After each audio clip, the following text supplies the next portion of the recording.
Assalomu alaykum, hurmatli brifing ishtirokchilari. Bugungi brifing mavzumiz rahbar va xalq muloqoti, ya'ni uchrashuvlar, murojaatlar va natijalar deb nomlanadi. Bugungi kunda Yangiyer shahrida aholi bilan ochiq muloqotni yo'lga qo'yish, fuqarolarning murojaatlarini o'z vaqtida ko'rib chiqish hamda ularning muammolarini ijobiy hal etish ustuvor vazifalardan biri hisoblanadi.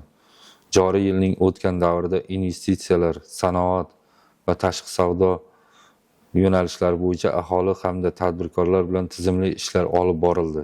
4 marta sayyor qabullar o'tkazildi. Tadbirkorlar bilan 8 marta uchrashildi. Qabul qilingan murojaatlar 35 tani tashkil qilib, ijobiy hal etilgan murojaatlar 22 tani tashkil qilyapti.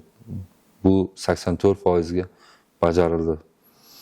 Murojaatlarning asosiy yo'nalishlari yer maydoni ajratish masalalari, 10 ta kredit va moliyaviy ko'mak, 8 ta elektr energiyasi va gaz ta'minoti, 5 ta eksport va tashqi savdo masalalarida, 4 ta investitsiya loyihalarini amalga oshirish bo'yicha 3 ta hamda boshqa yo'nalishlarda 5 ta murojaatlar kelib tushdi. 5 ta yangi investitsiya loyihasi ishga tushirish bo'yicha amaliy yordam ko'rsatildi. 4 ta korxonalarning eksport faoliyatini yo'lga qo'yish bo'yicha maslahat va ko'mak berildi. 40 nafardan ortiq yangi ish o'rinlari yaratishga xizmat qiluvchi loyihalar qo'llab-quvvatlandi. Muhandislik kommunikatsiya infratuzilmasi bilan bog'liq 5 dan ortiq muammo tegishli tashkilotlar bilan hamkorlikda bartaraf etildi.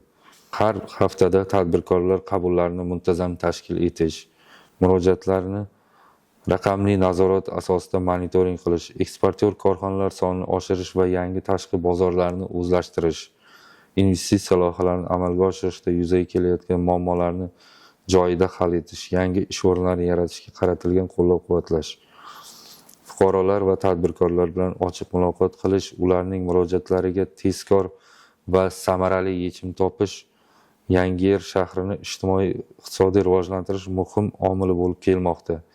Kelgusida ham har bir murojaat alohida nazoratga olinib, amaliy natijalarga erishish asosiy vazifa sifatida davom ettiriladi.